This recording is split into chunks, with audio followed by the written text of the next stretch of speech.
What's up, YouTube? Back here with another video, and already I'm sad to say I put up my video for the Jumper X86 only last week to have the next, 2 days later, for it to burn out. And I did watch a few other videos, and I was kind of somewhat aware that there was an issue with the regulator and people were changing it out so they can get a 3S mod.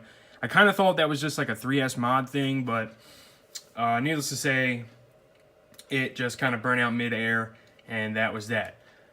I had since then started tearing this guy down and getting into it and trying to figure out, okay, because I like the frame, and I was looking around online, and it's got some decent motors and some decent ESCs still in there, and they were still good. It was just the flight controller that was no good. Basically, the VTX is still in here, the camera's still in here, same motors, same ESCs. I just got a different flight controller and different receiver.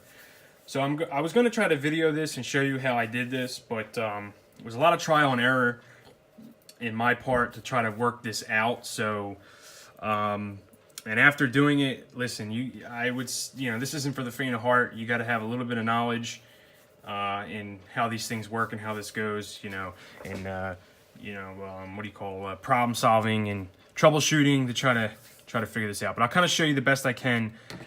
To give you an idea, and this mod basically cost me $25. So if you already have this, for another 25 bucks, you could do this. This didn't cost, I only got a flight controller, and I'll show you which one I ended up going with, and that was it. So the first problem I ran into is when I took this apart was this flight controller is it's not 20 by 20, it's not 16 by 16, it's its own, it's a little bit bigger than 20 by 20, so these screw holes don't fit. So that's kind of strike one, but that's not such a big deal. You can use some 3M sticky tape or whatever. So,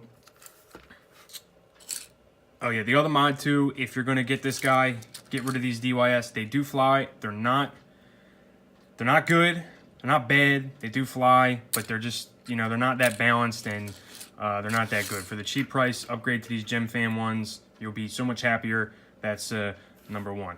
And like I said, number two, we're going to get you into a 2S or 3S, either one that you want. You'll be able to do it with this mod, and that's that. So, like I said, the flight controller size is a little funky, but you can see I still got the cap on it and everything. Let's take this cap off here. And now everything is kind of mushed in, and it's all kind of crammed in there, because guess what? It's not made for it. But it's all back together, and it flies good, and it flies much faster on a 3S. So first thing I got here is, there's the antenna. All right, I have a D8, like one of those little D8 receivers crammed in there. All right, let's see, I'm trying to untuck this because it is all crammed in here. It took me forever to get this put together, so you guys better be happy that I'm taking this back apart, because this is a pain in the ass to try to take this apart. And guess what? I didn't even heat shrink this wire, so it's kind of good that I did that. Heat shrink's on there, but I didn't do it. All right. So if I dig through all these parts, and I'll pick this up here. So in the middle there, I have an Emax F3 Femto, whatever that. Where's the little package? I had that sitting over here. The Emax Femto F3 board. All right, I'll put a link for Amazon where you can get this. This is a PDB and F3 flight controller in one. So that's how I was able to take, here's the XT60. All right, there's the, motor 1, 2, 3, 4. Now this board is small enough that it'll fit square in here, so you don't have to angle it and add that in to your, to Betaflight. All right, so that's a good thing. The next thing I did, the VTX that was on the bottom of here, all right, this VTX right here was on the bottom, right, and that's what gave it the VTX. So I dug that sucker out, and I probed around, I plugged it in, probed around, figured out that this was the power in, this was the power out, and then this was the video in up here.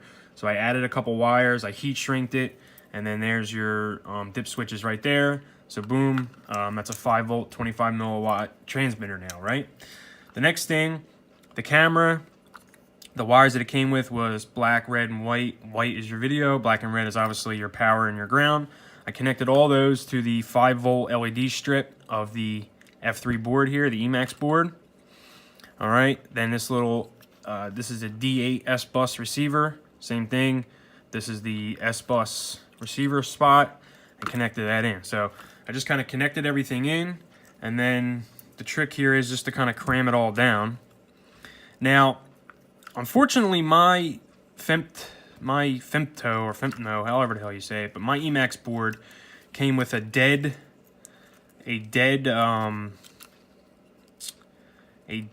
motor 4